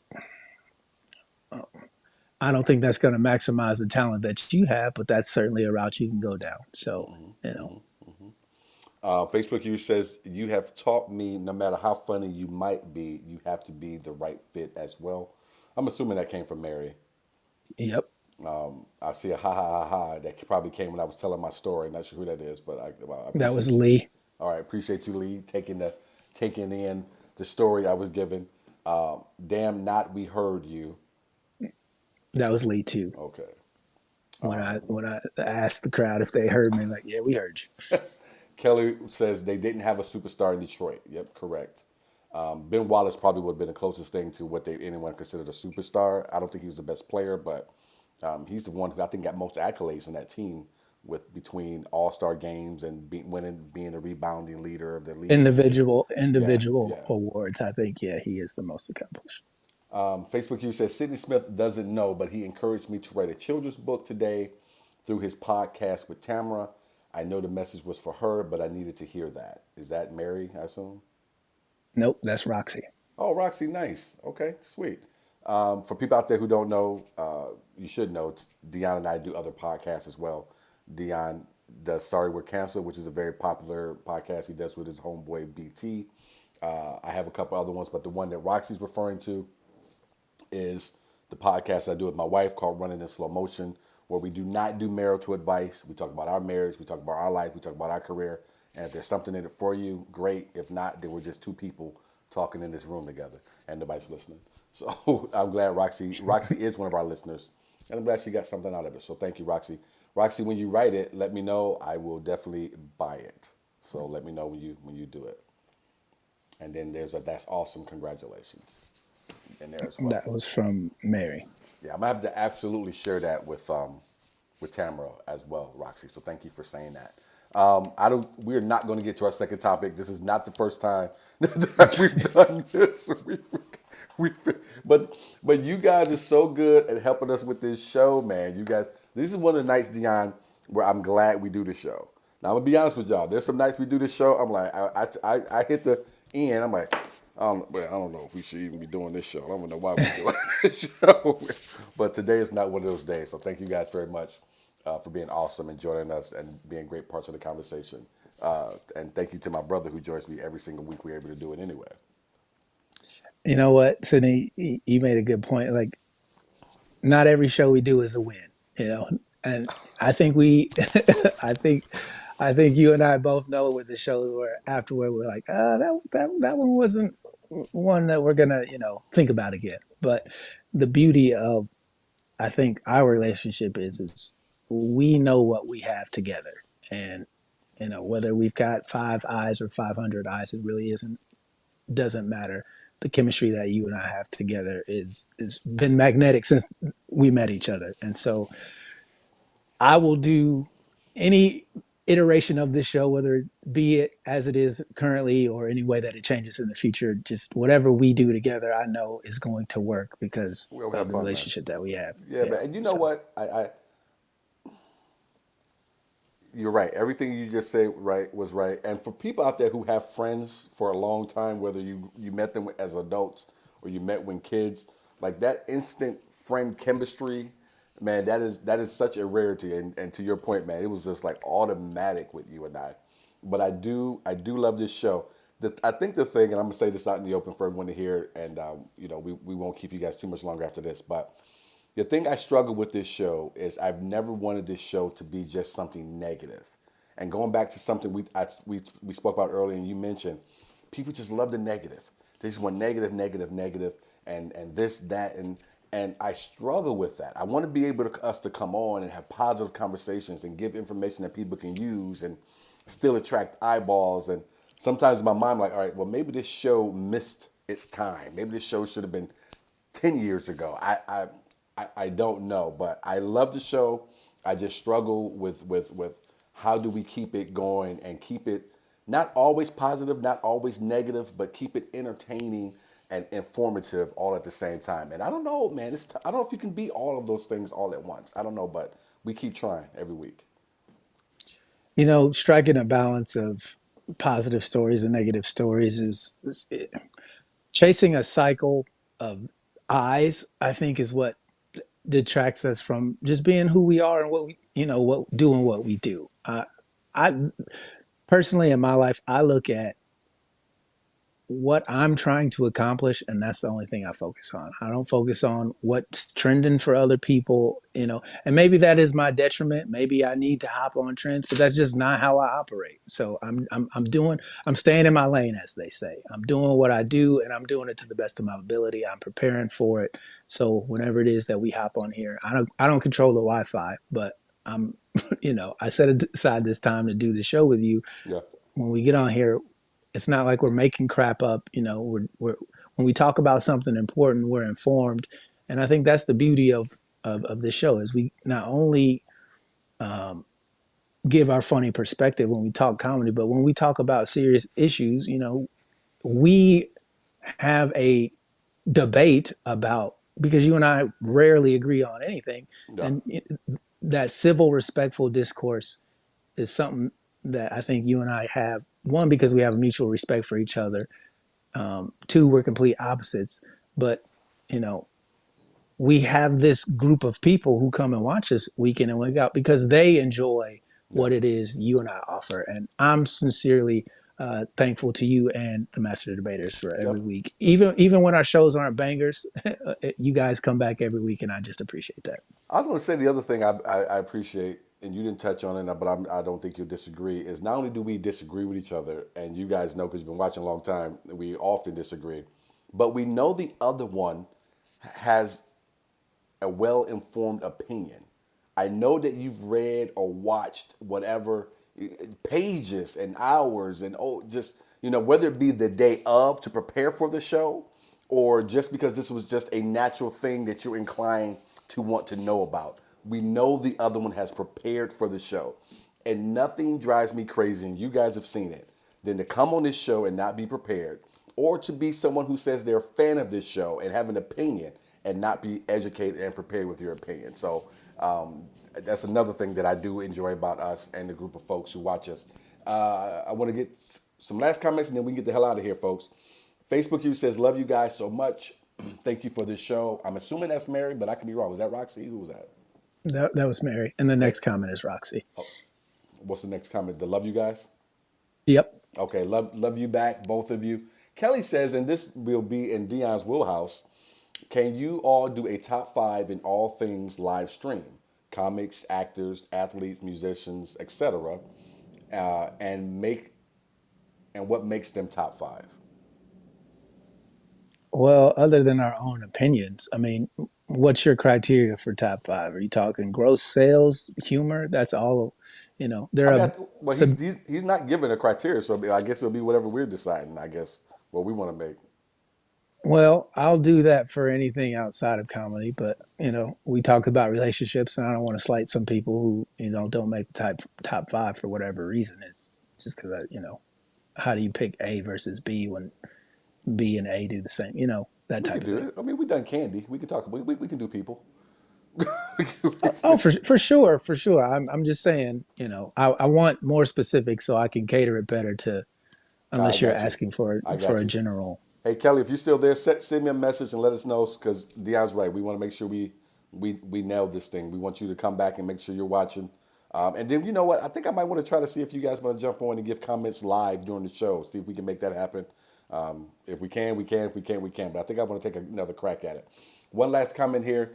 The disagreements are entertaining. LOL. Y'all both be flabbergasted at the other. LOL. In a fun way though. Lee Jones, right I on, knew that Lee. was lit. We do. I've had people like, yo, I thought you was about to go off, or I thought Dion was about to go off. I was like, all right, yeah, we go off, but it's not gonna be too disrespectful. I don't think. I think because of the mutual respect that we have for each other and the understanding of, we just see things differently, but we're brothers. Yeah, So, 100%. So yeah. we do fight like brothers. So yeah, you guys have seen that. If you watch the show over the years, you've seen that. You see me take my headphones off and throw them on the desk and just get up out my seat because I can't believe the shit that this dude is even talking about right now. Where did you even come up with that? You just pulling shit out your ass right now? These are some of the things that I've said over the years to Dion. He A had it lot all of the coming. a lot of the times I push that button just to see what it does. What's this button do? What's this button do? What's this button do? And that's why you know he's the little brother. Hey man, I love you, man. I love you to death, bro. I love you too, bro. And I love you guys for watching us. Thank you so much. If you haven't hit that share button, please do so before you leave. If you're watching it in the group, obviously you can't share from the group. So I'm encouraging you guys who watched it through the group, go to Sydney's page and hit that share button. Share it with your friends and family and people who stalk your Facebook page. More eyes are better for us career wise, but obviously this is the community that we have and we appreciate you guys for all the One, support. 100%. I can't add to that. You guys have yourselves a great week. Everyone be safe out there, and have yourself a great rest of your night. And don't forget about the Patreon. Thank you, Mary. Go to Sydney Smith Also, Creative, CRE, the number 8TIV.com, and go ahead and click on that Patreon if you want to support the show. Even if it's only $1, we will take it. It helps. It helps everything. Go ahead, Dion. Mike Stone said he couldn't find us in Google Play anymore. I told him to go check on YouTube. Yeah, I But saw that. there should be other podcast apps that you can go and listen to it. If not, it'll always be on YouTube where you got the video and audio. So Kelly Roy says, I only remember it once, but I love when you guys talk politics briefly, and my takeaway was of America could be like you two, we will be better. If you don't agree, it doesn't mean you have to lose respect or dislike. 100% Kelly, that is one thing for sure Deanna and I both preach and agree on. And so you guys know we're holding off, but we will talk about the election as we get closer to it. Let's try to all get and have a nice fucking happy spring and summer first before we have to start being angry. Love you all. Dion, love you, brother. I'll talk to you. Peace, guys. Love you too, bro.